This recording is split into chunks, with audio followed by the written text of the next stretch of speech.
Hello there and welcome to the Glow Up Method. This is the place. No, this is the space for you to discover who you are, to share your stories, to listen to other people's stories, to be a part of someone's story, all in this quest to create your own story, to create this story, this life of magic that is exactly the way you want it to be. And will it always be flawless and perfect? No, but you are on this endeavor to live a life that makes you proud. Hi, my name is Natasha, and I am so blessed and lucky to be here with you today. I am super pooped. It is super late. It's been one of those days, like it feels like it's the longest day ever. I'm like, is this 2 days in one? We had a power outage. I know we get them way too often here. It wasn't even that hot, but it was hot enough. We lost our power. I went to the gym, not in a chair fashion. I actually went back to one of my favorite class. Um, not like the day or something like that, but like it's my one in town. So I figured, like I didn't have the whole drive to add more like exhaustion into my equation. And I was shocked at my stamina. I was like, especially with all my iron issues and all that stuff, like I actually did it. Like I actually did it. I actually was in there for 50 minutes doing a workout. And granted, yeah, I stopped a couple times and got water in between songs. And there were quite a few moves I couldn't do. Like I just did not have that mobility any longer. And then there were other ones that I just felt was going to be a little bit too unsafe. And so I modified and I did what I can do. And it was like there was this one song in there and it was like something about being back at home. And there was this like, I felt like tears in my eyes. I was like, yes, like it just feels like this like part of me that I've really missed and didn't know existed a long time ago was back. But I also feel a little more balanced. Like I feel like I now know my life. I have never gone 6 weeks without going to the gym since I started going to the gym. And I almost was fearful of what would happen if I didn't go to the gym. Like that was one of the biggest reasons I did not want to do this procedure, was because I didn't believe in myself. I didn't know for sure for a long time that I would be able to get back, because every other time that I had started a health journey, a weight loss journey, or a weight maintenance journey, I failed. Like I failed.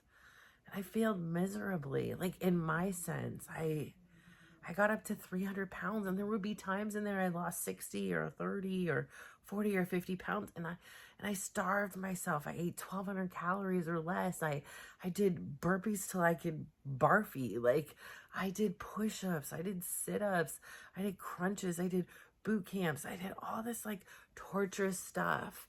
And I would lose the weight, and then I would slowly gain it back. And it usually took me stopping my routine. And I'm really good when I have that momentum.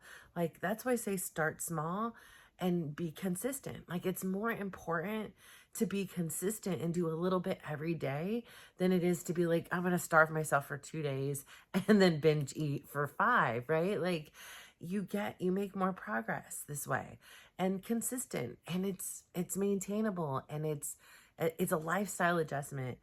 And so, I was afraid a lot of times what would happen. Like, number one, like not in even a healing sense, but I was like, what would happen to my body if I just had endless time to eat and I wasn't working out? What would happen to my spirit if my form of self-care was not obtainable? And so, what I often forget is how resilient I am. Like, and how resilient I want to tell the story because you are resilient. Like I forget how resilient I am. I forget that, yeah, I have learned how to live a life that makes me proud. And in order to do that for me is to do things that bring me joy. And while I'm doing the things that bring me joy, is to spread joy while doing it, right? To come in with the best energy as possible. Now, every day I don't come in at a 10, 11, or a 12. There are days I've contended with a lot. My uncle was passing or had recently passed and I was in the gym. There were times when my son's whole trajectory had shifted in a snap of an ACL. There was another time another son had his surgeries. There was times when I was going through a divorce. There were times when I found out my husband had a girlfriend. Like, there were so many things that I've been through in the gym, and I've had some really great belly laughs there, and I've had some ball out tear cries in there. I've released so much more than weight and fat and calories and sweat in there. I've released this fear of being who I am. For so long when I first started, I didn't want to get things right. Like, I brought that people pleaser with me into there. And so that's why it was really important for me to pretend like I didn't know anybody. Like, just be an absolute wallflower, fly on the wall. That's it. I don't want any attention. I don't want to be seen. I don't want people to know me. I don't even want to know anybody.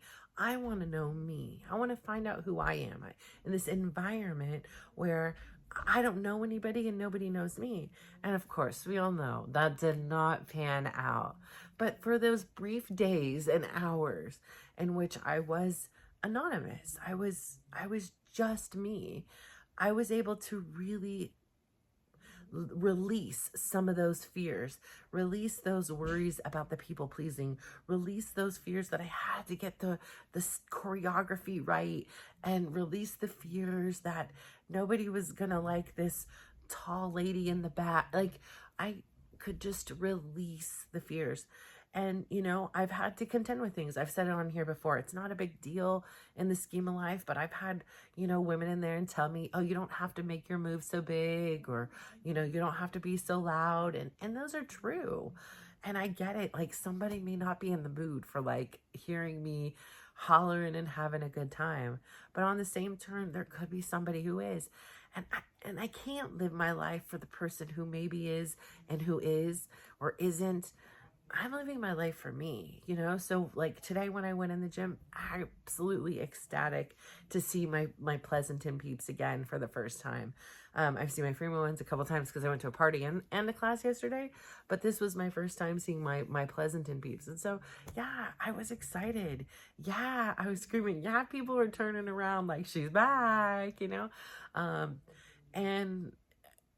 but for the most part, what matters most to me is how I feel, how I felt in there. And I'm not saying I want to hurt anybody else or ruin their workout experience. No, I'm not going to be quiet because perhaps 1 or 2 or 10 people want me to. I'm not going to be loud because 1 or 2 or 10 people want me to. I'm going to just be me. I'm going to just be me. And that's enough. I started thinking a lot today about compassion. And isn't it interesting? Like, it's just an interesting thing to me. And the reason this sparked this is I'm in a coaching program who a wonderful woman is sponsoring. She is creating this entire program. I am one of those people. So I think about it. I do really well when I have like the momentum, when I do the small progress every day. And then if I'm not doing something in it or get off of my routine, something else happens, it's hard for me to catch up. Does that happen to you? Well, it happens to me a lot. So, without giving too much personal information away, this woman has, done so much for me. Like, I know so much more about the Glow Up Method than I did before I started this program. Like, I know she has taught me so much, and I'm so forever grateful for this. But we're people first, right? Like, she's helping me to make this business everything I want it to be.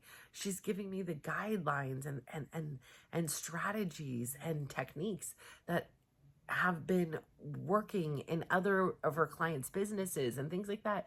And I think that's such a gift. But the question that I have, like, the first thing I want to know when I sit down and see her is she has a sibling who is unwell. And so that's my first question is we're people first. We are humans, and I may not be going through the same thing her sister is, but I was just in a hospital, and I did have a complication I didn't anticipate. And her sister does have some medical things that my son has had and my uncle has had. And so like there's this extra layer of healing. And when you have this healing, hurting, like I hurt for her.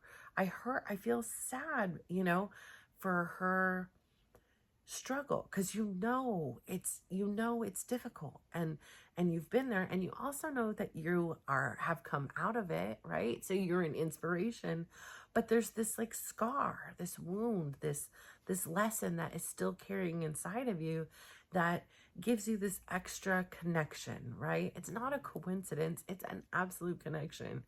And so I think that that's the beauty of speaking with people. That's the beauty of the Glow Up Method. That's the beauty of being here and having the courage to speak my stories, is that I hope that someone else can make a connection. And through their stories, I am able to connect and reconnect back out to you. Like we're all these symbiotic give and take kind of creatures.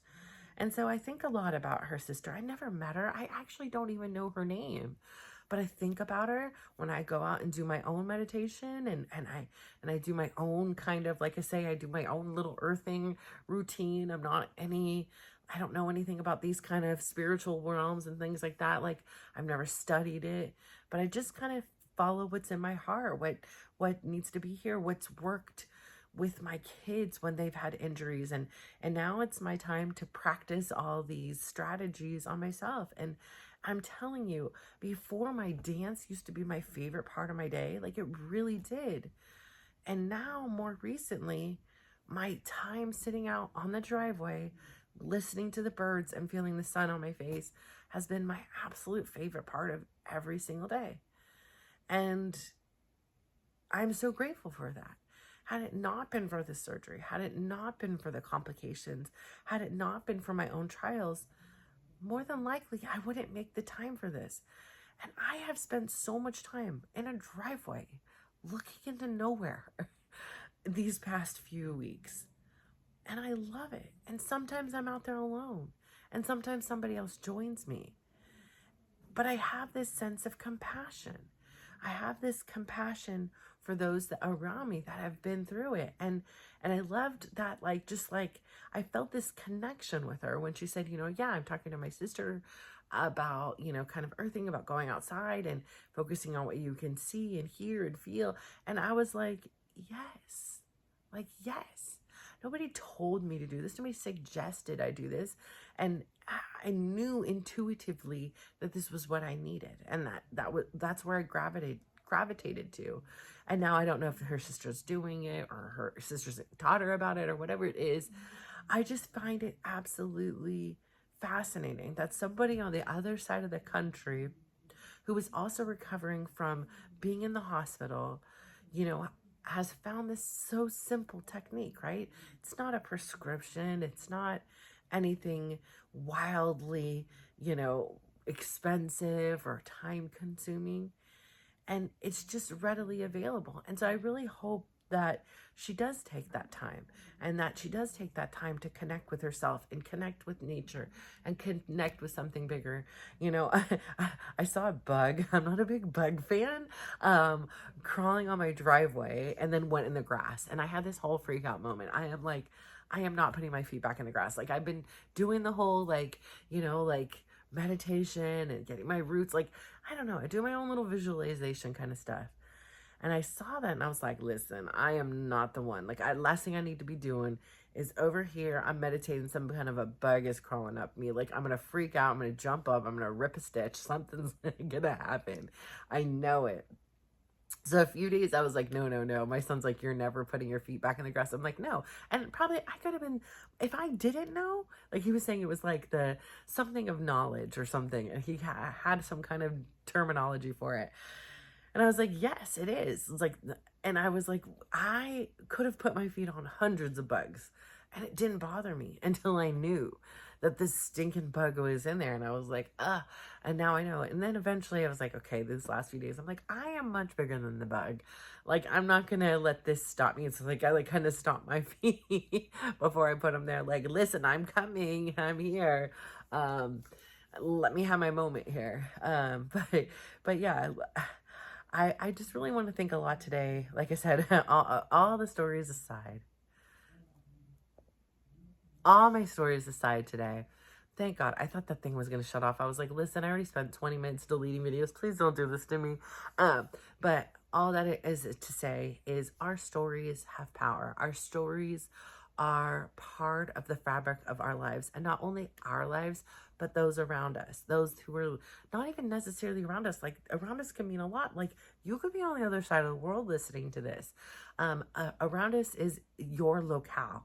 It's not necessarily your zip code or whatever. It's what you use, any form of media you use, anything you use to get information or connection. That's your, that's your product line, your pipeline of coming in. But these stories, your story, they hold the key. They are magic. Your scars, your lessons, your wounds, what you've been through. It's more, this surgery, this procedure, it's more than a line from hip to hip on me. That's the least of this thing. I mean, yeah, it needs to be taken care of so it doesn't pop open and all those kind of things. But it is not everything. It's so much deeper. There's so much more that you can't see. First off, even on a physical level, like, no one can see and understand in this house what it is like to be gutted in this fashion, right? My one son, he doesn't remember being cut from, his belly button to chest. He doesn't remember it, right? My other son with his head, like, he remembers, he does, but that was different, right? So nobody knows. Like, I don't know what it's like to have my knee operated on. I never had that happen. I can have compassion. I can understand the struggle my kids went through or other people I know, but I never lived this experience. I have lived this experience. And so I know the experience of feeling every bump on a road, every imperfection, every reflector, everything that you hit. It feels like your insides are ripping out and you can't even see it on the outside. I know the burning and the stinging and the pain I'm in all the time. I know the bloat and the swelling and how just you feel, because it feels like you're about to pop, because in any given moment you go from 7 months pregnant to 9 months pregnant. That's pretty much, I haven't been under 7 months pregnant, so it feels like. But today I will say this, with all that done. So I have a sense of compassion. We don't know what it is like to be in somebody else's shoes, but sometimes we know we have been in very similar shoes. And when we have been in those shoes, we have this extra set of empathy. We have this extra set of care and compassion. And we want to help our fellow human, our fellow man or woman, to get through that situation. And even if that means we don't have the words or the ability to take it away, sometimes we are there to just listen. And that's such an important thing to do. And so I want to say, you're not alone. Whatever you're experiencing, there is somebody who is experiencing it. Maybe not in your house, maybe not in your town, maybe not in your state, but there is somebody out there. You are not alone. And if they haven't experienced it, oftentimes a family member or friend, colleague, somebody has gone through something similar.